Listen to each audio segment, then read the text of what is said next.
सुप्रभात छात्रों। सर्व शब्द के रूपों की सीरीज में पिछले वीडियो में मैंने आपको सर्व शब्द पुल्लिंग और नपुंसक लिंग का रूप बताया। अब आज के इस वीडियो में मैं आपको सर्व अर्थात सभी के शब्द रूप का स्त्रीलिंग बताऊंगी।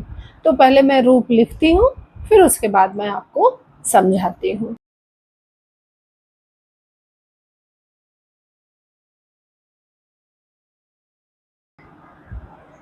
तो ये छात्रों आपका सर्व का स्त्रीलिंग का शब्द रूप हो गया। जैसा कि मैंने बताया कि सर्व का अर्थ हुआ सभी या सब, तो यहाँ पर ये स्त्रीलिंग का रूप है।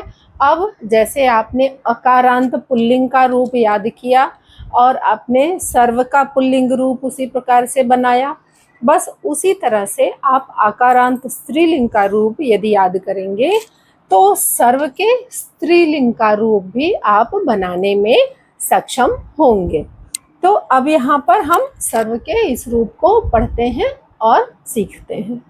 प्रथमा विभक्ति सर्वा सर्वे सर्वाः, द्वितीया विभक्ति सर्वाम सर्वे सर्वाः, तृतीया विभक्ति सर्वया सर्वाभ्याम सर्वाभिः, चतुर्थी विभक्ति सर्वस्मै सर्वाभ्याम सर्वाभ्यः, पंचमी विभक्ति सर्वस्याः सर्वाभ्याम सर्वाभ्यः, षष्ठी विभक्ति सर्वस्याः सर्वयोः सर्वासाम सर्वासाम, सर्वानाम नहीं होगा छात्रों, सर्वासाम होगा। सप्तमी विभक्ति सर्वस्याम सर्वयोः सर्वासु। ठीक है, एक बार फिर से पढ़ते हैं। सर्वा सर्वे सर्वाः, सर्वाम सर्वे सर्वाः, सर्वया सर्वाभ्याम सर्वाभिः, सर्वस्मै सर्वाभ्याम सर्वाभ्यः, सर्वस्याः सर्वाभ्याम सर्वाभ्यः, सर्वस्याः सर्वयोः सर्वासाम, सर्वस्याम सर्वयोः सर्वासु। जैसा कि आप जानते हैं, यदि हम वचनांत याद करते हैं तो हमारे पास द्विवचन में सबसे कम शब्द याद करने को रहते हैं। अब पहले एक वचन देख लेते हैं। एक वचन में हमको सर्वा सर्वाम सर्वया सर्वस्वै सर्वस्मै फिर सर्वस्या सर्वस्या, ये हमारा पंचमी और षष्ठी विभक्ति का एक ही शब्द होगा। फिर उसके बाद सर्वस्याम। फिर हम आते हैं द्विवचनांत।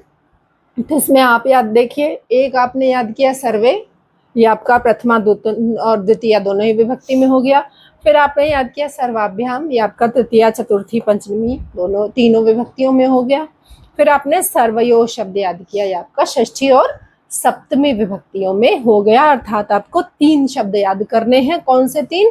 सर्वे सर्वाभ्याम सर्वयो, आपका द्विवचन का रूप पूरा हो गया। इसके बाद आप आते हैं बहुवचन में।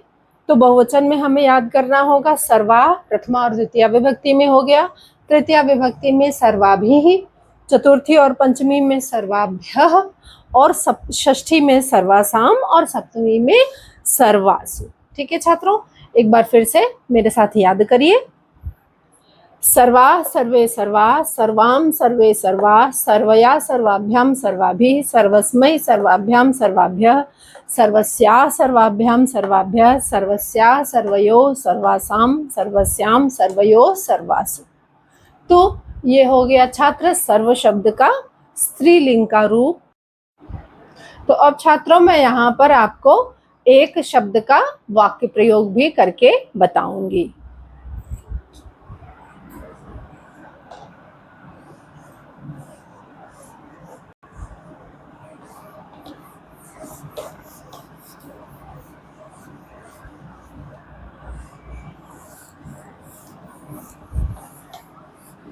मान लीजिए हम शब्द ले रहे हैं तृतीया विभक्ति बहुवचन का शब्द सर्वाभिः।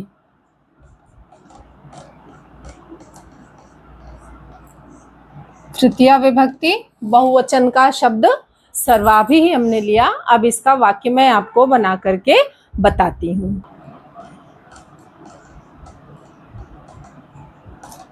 सर्वाभिः बालिकाभिः सह सा गच्छति। ठीक है छात्रों, अब यहाँ पे सर्वाभि तृतीया विभक्ति का बहुवचन है, अर्थात क्या है, के द्वारा या के साथ हो जाएगा, और बालिका भी, यानी कि ये भी तृतीया विभक्ति का हो गया, तृतीया विभक्ति बहुवचन का हो गया। इसके बाद सह अर्थात साथ, सा अर्थात वह स्त्रीलिंग के लिए, गच्छति क्रिया का शब्द है तो जाती है। तो क्या अर्थ बनेगा, सभी बालिकाओं के साथ वह जाती है।